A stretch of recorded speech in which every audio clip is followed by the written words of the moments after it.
در دوره تشبث‌ها بخشیده به جشن 30 سالگی استقلال دولتی جمهوری تاجیکستان طبق نقشه چاره‌بینی‌های مقامات اجرایی حکومت دولتی شهر در دهات محله‌های اهالینشین شهر ترسونزاده کارهای سازندگی و آبادانی دستجمعانه با سرعت ادامه دارند.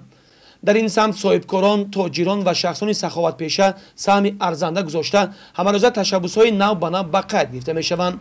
بخشیده به جشن 30 سالگی استقلال دولتی جمهوری تاجیکستان در جماعت دهاتی ریگر جمعیت دارای مساحتش محدود اکابر سال 2018 به فعالیت شروع نموده امروز به استحصال گوشت مرغ مشغول میباشد. Bu ishxonani 2018 ما این کارخانه را سال 2018 کشودیم. رحمت به پیشوای ملت جناب عالی محترم امام علی رحمان که ما صاحبکاران را دستگیری نموده شرایط خوب فراهم آوردند. ما در اینجا همراه عائله و همدهگان کار میکنیم. شرایطمان خوب است. از حساب درآمدهایمان زندگیمان را پیش میبریم. فرزندها را توی کردیم و مکتب‌های عالی داخل کردیم. آینده باز نقشه داریم که مساحت کارخانه را کلان کرده استحصال گوشت مرغ را زیاد نماییم. ما همیشه کوشش میکنیم که محصولات خوشصفت استحصال نموده و برای ارزانی نرخ گوشت در بازارها سهم گذاریم.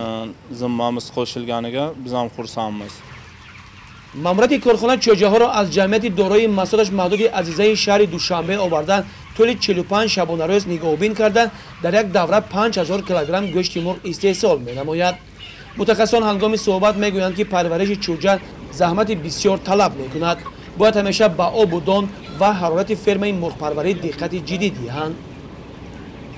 Bu juda noziklik tarafi juda ko'p. پرورش نمودن این چوجه ها بسیار نازکی دارد.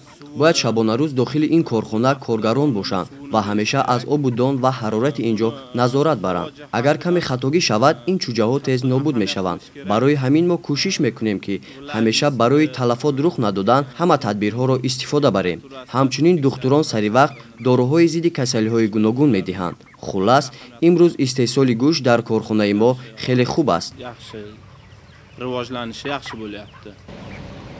باید گفت که در دوران استقلال در شهر ترسونزاده شماره چنین کارخانه‌ها خیلی افزوده است که با به استفاده دادن آنها صدها جایهای نوی دائمی کاری تشکیل می شود. کارخانه مذکور نیز با تجهیزات زمانوی استحصالی خارجی نصب کرده شده شرایط کار در این کارخانه خوب برآمده شده است. همچنین نقشه دارند باز دو فرمه مرغ پروری تشکیل نموده ساکنان را با جای کار و بازار مملکت را با محصولات خوش‌صفت تامین نمایند.